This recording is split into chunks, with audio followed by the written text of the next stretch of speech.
नमस्कार दोस्तों, मैं हूं आपका अपना जाना पहचाना डॉक्टर अशोक कुमार, सेवानिवृत्त वैज्ञानिक, चौधरी चरण सिंह हरियाणा कृषि विश्वविद्यालय हिसार अर्थात LUVAS, Lala Lajpat Rai university of veterinary and animal sciences, Hisar Haryana. Bharatvarsh की एवं संस्थापक एवं संचालक, भारतवर्ष की नंबर 1 मशरूम स्पॉन प्रयोगशाला, Sanovi mushroom lab and training centre, 1064 Gandhi Ashram Narela, Delhi 110040। मेरा फ़ोन नंबर है 98 120 19 128। जी हाँ, 98 120 19128। और मेरा यूट्यूब चैनल है @डॉक्टर अशोक कुमार 7966। तो दोस्तों, जैसा कि आप जानते हैं, मैं आपके लिए तरह तरह के मशरूम से संबंधित वीडियो लाता हूं। आज ये हमारी खुशकिस्मती है कि मैं आपको एक ऐसे शख्सियत से तारुफ कराना चाहूँगा आपकी जानकारी में, जो मेरे गुरु हैं। और इस मशरूम के जो है, एक तरह से आप ये समझ सकते हैं कि वो भीष्म पितामह की मैं उन्हें पदवी देता हूँ कि वो भीष्म पितामह है। मैं हालांकि जब हम पढ़ते थे उस समय हमारा बीएससी एग्रीकल्चर में कोई इस तरह का कोर्स नहीं होता था, सिर्फ 4-5 सेंटेंसों में ही जो ना मशरूम खत्म हो जाती थी। लेकिन फिर मैं अपने कृषि विज्ञान केंद्र में नौकरी करता था और मेरा स्पेशलाइजेशन था डेयरी, पोल्ट्री और पिगरी। लेकिन फिर मेरा जो है वो होया कि चलो मैं मशरूम की तरफ थोड़ा सा ध्यान आकर्षित होया और मशरूम की तरफ जाऊं। तो अब मशरूम की तरफ आना था तो उसके बारे में कुछ जानकारी लेनी थी, सीखना था और एक गुरु की दरकार थी। तो मैं अपने हिसार यूनिवर्सिटी में मैंने देखा आपके, फिर उसके बाद मैं पूसा में आया दिल्ली, और उसके बाद मैं देहरादून गया, उसके बाद मैं आपका सोलन गया। और यहाँ सब घूमते फिरते तो फिर मेरे किसी एक साथी ने बताया कि भाई आप इधर उधर घूम रहे हो अशोक कुमार, आप जो है ना पंतनगर जहाँ पढ़े थे वहीं आप देखो, वहाँ पे मशरूम का बहुत अच्छा सेंटर है और वहाँ पे बड़े अच्छे जो है ना उसको चलाने वाले डॉक्टर आरपी सिंह जी हैं, उनसे जाकर आप मिलो। तो मैं उसी रात जो है यहाँ अपने पुरानी university Govind Vallabh Pant university of agriculture and technology Pantnagar, Nainital जिला होता था उस टाइम, आजकल तो उत्तराखंड में आ गया। आज जिला कौन सा है डॉक्टर साहब? उधम सिंह नगर। उधम सिंह नगर है। तो मैं वहाँ गया और मैं अपने इनसे गुरुजी से मिला। तो ये हमारे गुरुजी हैं आपका, ये डॉक्टर आरपी सिंह जी, और ये इनकी एमएससी पीएचडी सारी मशरूम के ऊपर है। ये मेरी जानकारी में पहले ऐसे शख्सियत थे जो एमएससी पीएचडी इनकी मशरूम में थी, और नहीं तो तकरीबन जितने भी मेरे को वैज्ञानिक मिले, चाहे वो हमारी हिसार यूनिवर्सिटी में हो, चाहे सोलन में हो या यहाँ दिल्ली में हो, वो सब इधर उधर के, कोई जो है ना आलू का साइंटिस्ट था, कोई बैंगन का था, कोई जवार का था, कोई बाजरे का था, और आखिर में जाके वो उसमें मशरूम में अपना ट्रांसफर करा के और मशरूम के विशेषज्ञ बने घूमते थे। तो मैं इनसे डॉक्टर साहब से मिला, तो आपकी जानकारी के लिए बता दूं, आज इनसे मुलाकात करवा रहा हूं। मैं बीमार हो गया था पीछे, गुरुजी मेरे को जो है सांत्वना देने आए थे, मेरे को आशीर्वाद देने आए थे। तो क्यों नहीं, मैंने सोचा कि भाई चलो डॉक्टर साहब से आपका ये जानकारी करवाऊं। डॉक्टर साहब, आपका शुभ नाम? मेरा नाम डॉक्टर आरपी सिंह है। मैं गोविंद वल्लभ पंत कृषि एवं प्रौद्योगिकी विश्वविद्यालय पंतनगर में 30 वर्ष तक काम किया हूँ मशरूम के ऊपर। उसके पहले मैं कानपुर कृषि विश्वविद्यालय में था, वहाँ पर मैं एमएससी और पीएचडी किया। उसके पश्चात मैं करीब 8 साल तक असिस्टेंट प्रोफेसर रहा। पंतनगर में एसोसिएट प्रोफेसर होकर के आया, फिर प्रोफेसर एंड हेड और director centre of advance studies. इसके बाद मैं रिटायर हो गया 2008 में। तब से मैं रिटायर्ड रहा और बीच में एक कंपनी है तराई फूड्स लिमिटेड करके, उसका मैं एग्जीक्यूटिव डायरेक्टर रहा 10.5 साल तक। और इससे पहले और रिटायरमेंट के बीच में मैं आईसीआर का, भारतीय कृषि अनुसंधान परिषद का प्रोफेसर एमेरिटस रहा 3 साल तक। ये प्रोफेसर एमरेटस रहे उस समय, तो आपने इसके ऊपर काफी काम किया है ना, ये ऑयस्टर मशरूम के ऊपर, इसकी फूड प्रोसेसिंग और इसकी वैरायटीज वगैरह निकालने में, जहाँ तक मेरी जानकारी है। मेरा जो मुख्य काम था कुछ एक काम मैं आपको बताऊं कि मैंने कुल अपने जीवन में 150 रिसर्च पेपर पब्लिश किए और 14 विद्यार्थियों की थीसिस मैंने गाइड की। और मुख्य रूप से मेरा मशरूम की बीमारियों पर और मेडिसिनल मशरूम जो औषधीय मशरूम है इसके ऊपर मेरा काम रहा। इसके अलावा हमने कुछ काम मशरूम की ब्रीडिंग के ऊपर भी किया स्टूडेंट के माध्यम से। हाँ, एक मेरी ज़िंदगी में बड़ी खुशी की बात ये आई कि मैं NATP नेशनल टेक्नोलॉजी प्रोजेक्ट जो कि विदेश से फाइनल्ड थी, भारत सरकार को मिली थी, उसका मैं लीड सेंटर पंतनगर में ले आया। और हमारे जो कोऑपरेटिंग सेंटर थे उस समय हिसार, लुधियाना और सोलन था। उस प्रोजेक्ट में वैल्यू एडेड मशरूम प्रोडक्ट्स के ऊपर बहुत सारा काम हुआ लीड सेंटर और कोऑपरेटिंग सेंटर में, और वो काम भी बहुत सराहा गया। आज ये जितना फूड प्रोसेसिंग चल रहा है, खासतौर से डॉक्टर साहब इसमें आपका ऑयस्टर मशरूम में या ढींगरी जिसे बोलते हैं, इसमें लोग बाग आजकल, क्योंकि वैसे तो ये बिकती नहीं इतनी आराम से जिस तरह से बटन मशरूम बिकती है, तो ये जो आज प्रोडक्ट बना के बेच रहे हैं, ये आप ही की तो देन है डॉक्टर साहब, जहाँ तक मेरी जानकारी है, क्योंकि मैं तो आपसे समय समय पर पिछले 34 साल से जुड़ा हुआ हूँ। मैं तो आपका चेला 34 साल से हूँ, तो मैं क्या गलत कह रहा हूँ या ठीक है ये? देखिए, ऐसा है कि ये उस प्रोजेक्ट से जो मैं NATP की बात कर रहा हूँ, वहाँ से ये काम शुरू हुआ और उसमें बहुत सारे प्रोडक्ट डेवलप किए गए। वो प्रोडक्ट जो हैं वो विभिन्न कृषि विश्वविद्यालय के द्वारा वो आगे बढ़ाया गया और लोगों तक पहुंचाया गया। जैसे मंगोड़ी बना रहे हैं, ये पापड़ वगैरह बना रहे हैं। हाँ, ये सब चीजें उसी ये प्रोजेक्ट आप ही के प्रोजेक्ट की, आप ही के द्वारा की हुई है ना। और काफी वैरायटी भी तो आपने निकाली थी डॉक्टर साहब इसकी, ऑयस्टर मशरूम की, ये गुलाबी सफेद वगैरह करके इस तरह ये हाइब्रिड बहुत सारी इसकी ये वैरायटी आप ही की निकाली हुई है ना। हाँ, बहुत सारी मशरूम की हाइब्रिड जो है वो बनाई गई थी विद्यार्थियों के थ्रू और प्रोजेक्ट्स के द्वारा।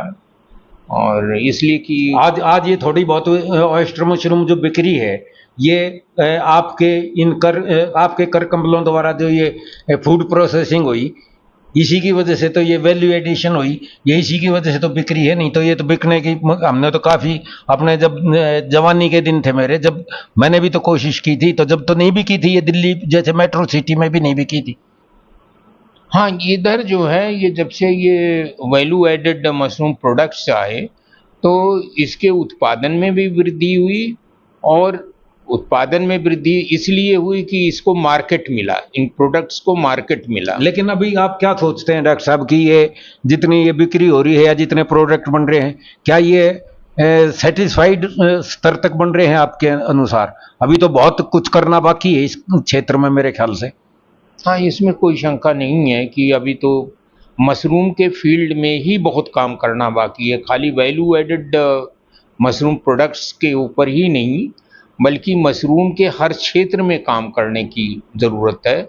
और ख़ास तौर से मैं वैज्ञानिकों से कहूँगा कि सबसे बड़ी ज़रूरत है कि अभी आज तक हमारे देश में केसिंग के ऊपर बहुत काम नहीं हुआ है, और जो केसिंग हम इस्तेमाल कर रहे हैं वो ये इसमें बटन मशरूम में, इसमें आपका हाँ, मिल्की मशरूम में, हाँ, हाँ। वो उस पे काफ़ी कुछ शोध कार्य करके और किसानों तक जाना है, और उस कार्य को मुझे पूरी आशा है कि जो आज के नौजवान वैज्ञानिक हैं ये लोग टेकअप कर रहे होंगे या करेंगे, और देश की आवश्यकता की पूर्ति होगी।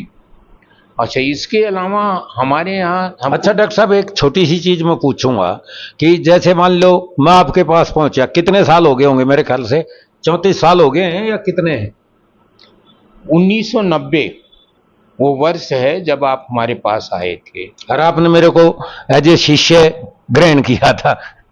किया था नहीं किया था? नहीं, आप मेरे शिष्यों में से एक बहुत ही होशियार शिष्य हैं, और आपने भी काफ़ी मशरूम के प्रचार प्रसार और इन सब चीज़ों में देश को सहयोग किया है। और हमको याद है कि जिस समय हमारे कुछ स्टूडेंट्स काम कर रहे थे, तो यहाँ पर हरियाणा के अंदर बहुत सारी बीमारियां आती थी। वो तो आज भी आ रही हैं डॉक्टर साहब बीमारियां तो। हाँ, तो आज भी वहाँ पर जो है झोपड़ी में मशरूम उगाया जा रहा है, तो अ, बीमारी आ रही होंगी, ये तो मेरा मानना है। तो उस समय भी मैं आपसे बात कर रहा हूँ 1990 से लेकर के और 2000 के बीच में, मैं बहुत बार हरियाणा में सैंपल लेने आता था, और ये हमारी मदद करते थे अशोक मैं कुमार मदद जी। नहीं करता था डॉक्टर साहब, मैं आपसे सीखता था। आप ये मेरे को वो मत वो करो कि चलो घर ठीक है, आप बताओ जहाँ आपको तक कैसा लगा डॉक्टर जहाँ साहब, ये तक शिष्य कैसा लगे आपको, मैं ये जानना चाहूंगा। नहीं, हमारे आप तो शुरू में तो शिष्य भी मेरे ख्याल से बना रहे थे, जब हिचक से रहे थे कि रे हरियाणा का देसी जाट है, पता नहीं सीखेगा कि नहीं सीखेगा। ये आपका क्या विचार है मेरे बारे में वैसे?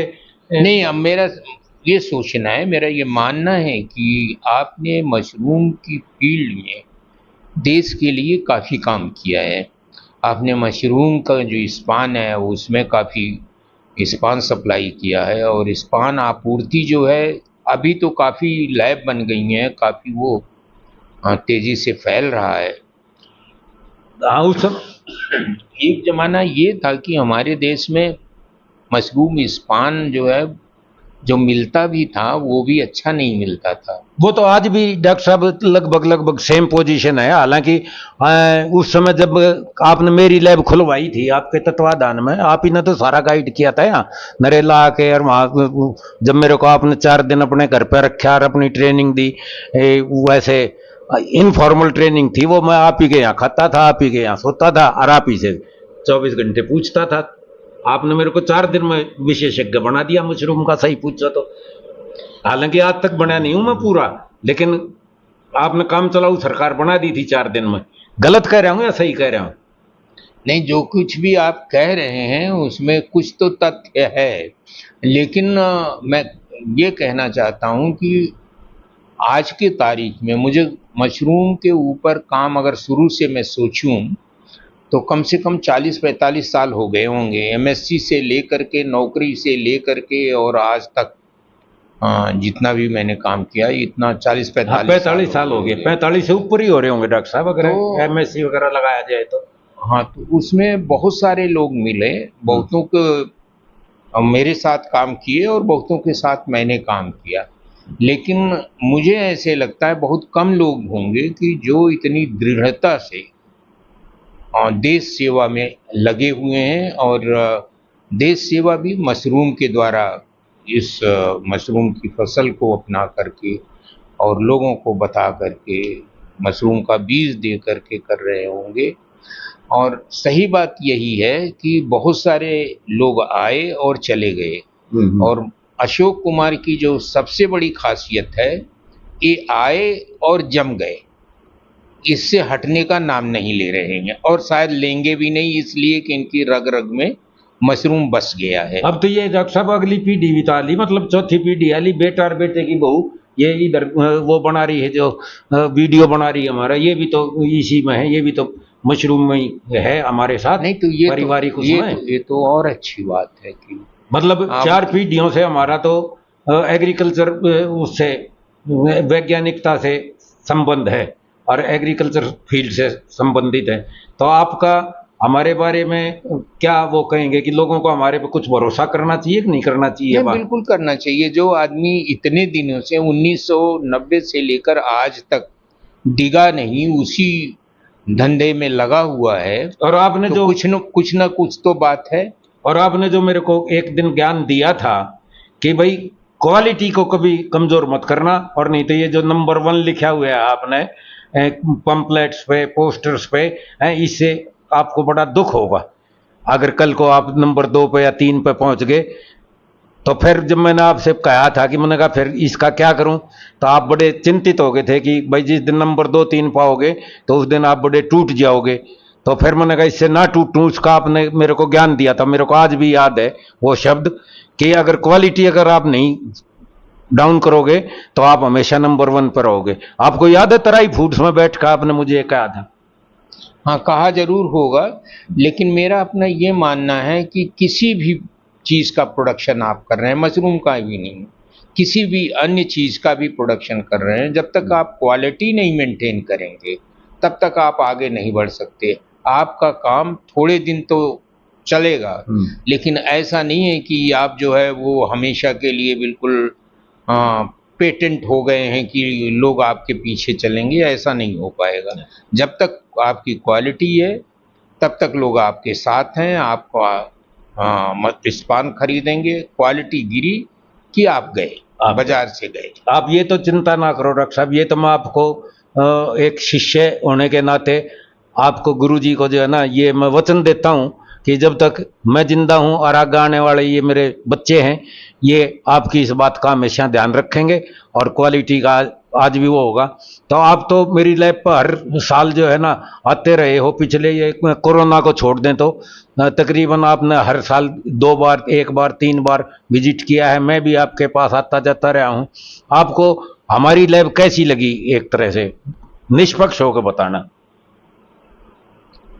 देखिए अशोक जी, अपना बच्चा सबको प्यारा होता है और अपने बच्चे से अच्छा दूसरे किसी का बच्चा नहीं लगता है। नहीं, आपके तो मेरे जैसे बच्चे और भी बहुत होंगे डॉक्टर साहब, ऐसी बात थोड़ी ना कि मैं ही आपका बच्चा था। नहीं तो आपने मेरे सारे बच्चे मुझे बहुत प्यारे हैं। हाँ, लेकिन आप जो हैं उसमें सबसे ऊपर हो सकते हो, लेकिन बच्चे तो बच्चे, तो अपने तो सबको ही चलो बस अच्छे मेरे को लगते तो यही आशीर्वाद दो कि जैसे मैं सबसे ऊपर आपका बच्चा रहा हूं, मेरे बच्चे भी, ये लड़का और लड़के की बहू भी हैं, आपके अच्छे बच्चों में से आवे। इन्हें भी आशीर्वाद के 2 शब्द आपको। नहीं, मैं उन दोनों के लिए मेरी शुभकामनाएं, और ये शुभकामनाएं हमेशा के लिए और हमेशा बनी रहेंगी, इस बात का मैं आपसे वादा करता हूं। अच्छा, अब ये बात तो सारी होली डॉक्टर साहब, एक आखिरी सवाल मैं आपसे पूछना चाहूंगा कि आप अब जिस तरह से आज से 45 साल पहले हम जिस मशरूम में थे, 34 साल तो मेरे को भी आपके साथ हो गए, 34 साल पहले जो सिनारियो था और आज जो इसमें मशरूम में, बटन मशरूम के क्षेत्र में जो वो है, आप क्या समझते हैं कि बटन मशरूम का भविष्य भारत में कैसा है, हमारे खास तौर से नॉर्थ इंडिया में, उत्तरी भारत में? देखिए, अगर बटन मशरूम की बात करें या मशरूम टोटल की बात करें, एक मैं उदाहरण देता हूँ। 1985 में हमारे देश का जो कुल मशरूम उत्पादन था वो लगभग 5 से 7 हज़ार मेट्रिक टन था। अगर आज की बात करें, 2022-23 की हम बात करें, तो आज जो है मशरूम का कुल उत्पादन 2,40,000 मेट्रिक टन हो गया। ये सीधे ही इंगित कर रहा है कि मशरूम उत्पादन का बहुत बड़ा स्कोप है, मशरूम की बहुत बड़ी डिमांड है हिंदुस्तान के अंदर, और आगे आगे बढ़ेगी भी ये डॉक्टर साहब। आगे ये बढ़ेगी ही। और अगर ये मशरूम बिकता नहीं तो उत्पादन इतना बढ़ता नहीं। जिस चीज़ की डिमांड होती है उसी की जो है वो कल्टीवेशन भी होता है, वही पैदा भी किया जाता अब है। डॉक्टर साहब आप जैसे देख रहे होगे, अब हमें भी 34 साल इसमें हो गए आपके उसमें शागिर्दी में, तो मेरे भी शागिर्द बने हुए हैं और उनकी ये अमूमन ये वो रहती है कि डॉक्टर साहब रेट नहीं बढ़ रहा, और सारी चीज़ों का आप अपना स्पॉन का रेट बढ़ा देते हो, खाद का रेट बढ़ जाता है, भूसे का रेट बढ़ जाता है, लेबर का रेट बढ़ रहा है, तो ये इसमें प्रॉफिट कुछ कम है या नुकसान होने की संभावना है, या लेबर की दिक्कत से ये धंधा जो है आगे इसके ऊपर खतरे के बादल मंडरा रहे हैं, वो इस तरह का कहते हैं। तो इसके बारे में आपका क्या विचार है? लोग बात क्या? ऐसा मैं बिल्कुल नहीं सोचता हूँ। अगर ऐसी बात होती कि लोगों को नुकसान हो रहा होता तो आज ये प्रोडक्शन जो 2,40,000 मेट्रिक टन है हिंदुस्तान का, हाँ जी, ये प्रोडक्शन यहाँ तक नहीं पहुँचता। कोई भी इंसान तो ये अपना नुकसान कितना करके परसेंट कोई बढ़ रहा है? धंधा नहीं करेगा। प्रोडक्शन कितना बढ़ रहा है और कंजम्पशन कितनी बढ़ रही है लोगों को खाने वाले? क्योंकि जब हमने शुरू किया था 88-89 में, तो पहले तो मशरूम ही लगाई थी ना 1 साल तो मैंने, तो जब देखा था उस समय जो है ना लोग बाग 5-5, 10-10 किलो सिर पर रख के ले जाया करते यहाँ रेलवे स्टेशन से, और वहाँ आज़ादपुर सब्जी मंडी बेचते थे, तो उनका बड़ा वो था। अब तो गाड़ी की गाड़ी भर कर जाती हैं, टेम्पो के टेम्पो भर कर जाते हैं। तो ये मैं आपको 2000 पहले का एक दृश्य बताऊं कि 2000 के पहले ये हालत थी मशरूम की कि आज़ादपुर मंडी में भी जिस दिन जो है वो 4 टन 2 टन से 4 टन मशरूम आ गया तो बिकना मुश्किल होता था, लोगों का मशरूम वापस जाता था। आज की हालत ये है कि जितना भी मशरूम आज़ादपुर मंडी में जाता है वो सारा का सारा बिक जाता है, कोई भी वापस नहीं जाता है। नहीं, एक ये बात तो मैं कहूँ डॉक्टर साहब, क्योंकि 34 साल से देखो मैं आज़ादपुर मंडी से भी जुड़ा हुआ हूँ, क्योंकि मैं तो प्रोडक्शन भी ये आप जानते हो, आप ही ने कराया था। तो 50 शेड हिंदुस्तान में सबसे पहले 23 बाई 50 के या 30 बाई 60 के आप ही के द्वारा मेरे से लगवाए गए थे, मैंने लगाया था और काफ़ी मात्रा में वो भी बेचते थे।